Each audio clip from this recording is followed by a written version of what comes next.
a community ravaged by the lack of action on the part of our government and local government, state government, who just turned their backs on them. What are we talking about? Visalia, California. It sits between L.A. and San Francisco. And in that town, over the course of 2 harrowing days earlier this week, Gustavo Garcia, he's a man twice removed from this country, went on what authorities call a reign of terror. It's a 24-hour shooting spree, killing at least 2 and injuring many more. Deputies taking gunfire from this man, 36-year-old Gustavo Garcia. It all went down on Road 140 and Avenue 256 early Monday morning. You can hear the officer reloading his gun as bullets ring out.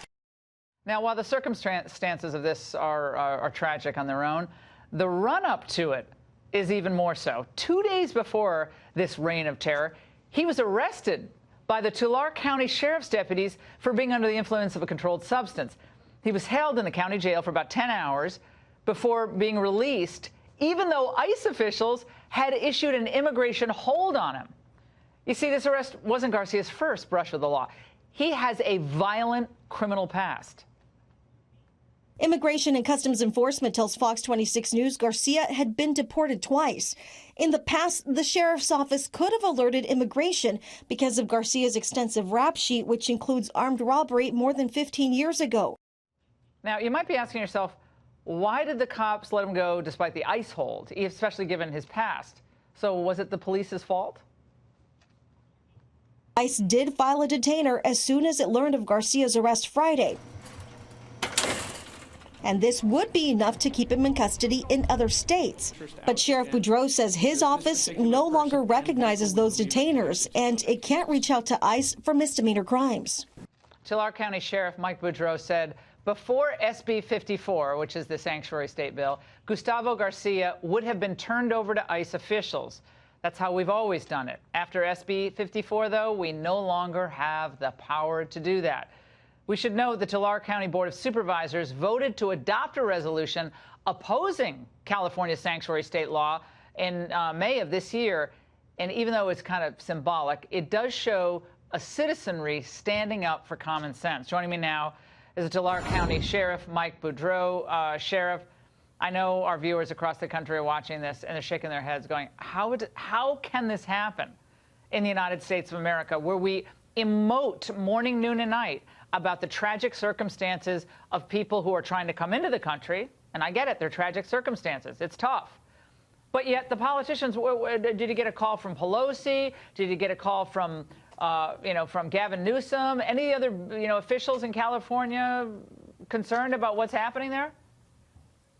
The only phone call that I got was from the ACLU demonizing the actions that we took, which is really unfortunate. Tulare County is how it's pronounced, actually, but in Tulare County, that's fine. We're an agricultural community. We produce multi-billion dollars worth of agriculture that's sent all over the world. And we have a large undocumented community. But we also have a large group of people who don't commit these types of crimes on a daily basis.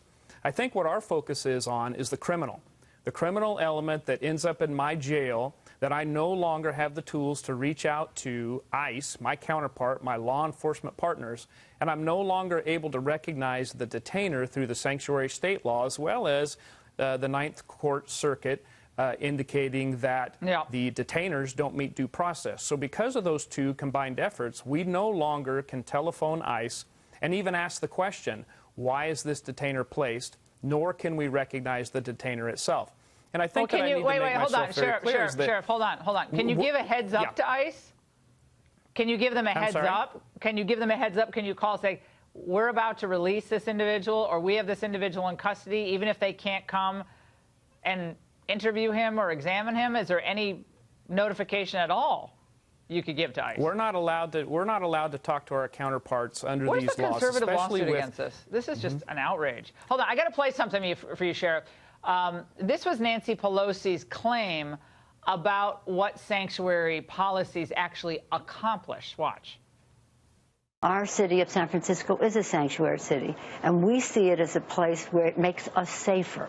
It makes us safer because people can go to school, they can get driver's license, they can be witnesses against other violence that they see in the community. Is your community feeling safer tonight?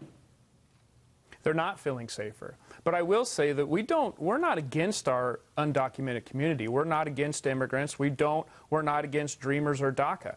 And I think that it needs to be very clear, you know, our community as a whole, even our undocumented community. I sat with a large group of people, and they're not afraid of their law enforcement. They're not even afraid of being deported. So that's a lie, Sheriff. That argument that I hear parroted to me morning, noon, and night every time we deal with one of these sanctuary policy cases.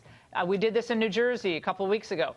The advocate that came on said, oh, no, we're not going to have immigrants cooperating with authorities. They're not going to show up and testify in cases. That's just bunk. But this is the parroted line. So you don't see that at all in your community. That's not true. We don't see that. We see our community reaching out to us. What they're afraid of is that the criminal will return to their community because we can't report them to ICE. Yeah, and commit domestic violence, rape, burglary, robbery, other offenses against property and people. Sheriff, thank you for the heads up and for speaking out on what we are going to be following all throughout the next year, because so many people won't do it. We're going to do it.